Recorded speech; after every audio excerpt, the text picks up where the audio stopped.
Vincent Malloy is 7 years old. He's always polite and does what he's told.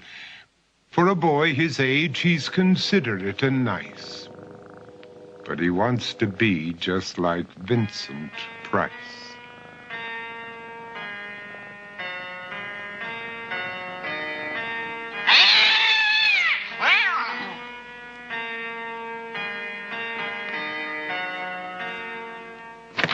He doesn't mind living with his sister, dog, and cats, though he'd rather share a home with spiders and bats.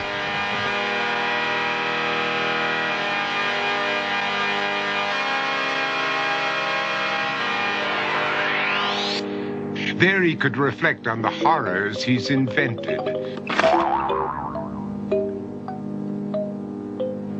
and wander dark hallways alone and tormented.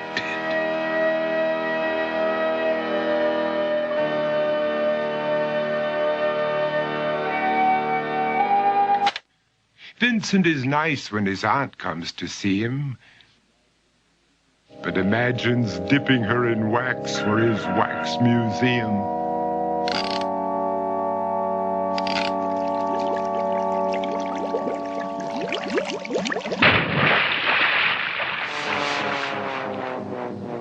He likes to experiment on his dog, Abercrombie, in the hopes of creating a horrible zombie.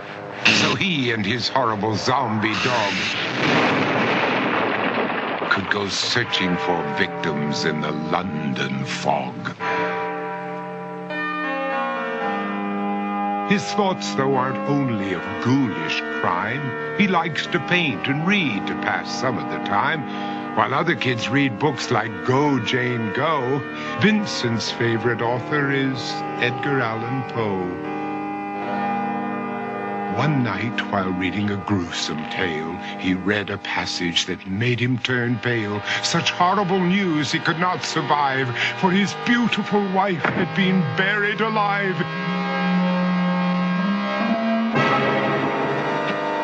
He dug out her grave to make sure she was dead, unaware that her grave was his mother's flower bed. His mother sent Vincent off to his room.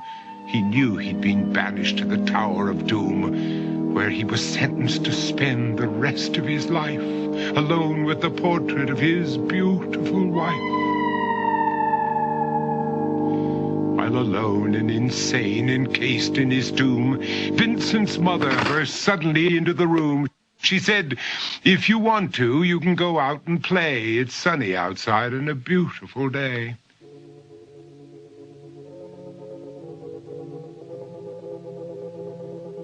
Vincent tried to talk, but he just couldn't speak. The years of isolation had made him quite weak.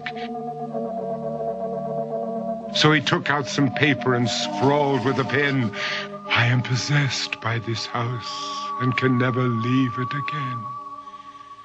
His mother said, "You're not possessed and you're not almost dead.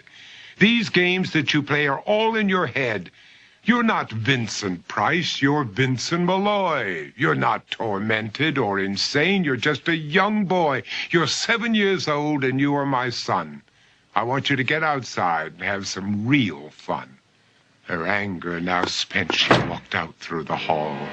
And while Vincent backed slowly against the wall, the room started to sway, to shiver and creak. His horrid insanity had reached its peak. He saw Abercrombie, his zombie slave, and heard his wife call from beyond the grave.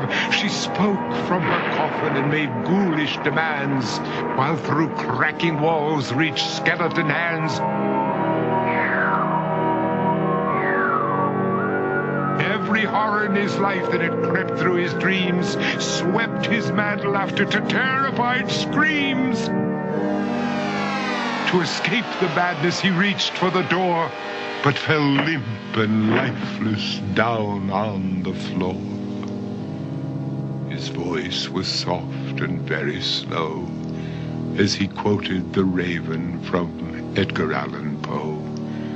"And my soul from out that shadow that lies floating on the floor shall be lifted nevermore.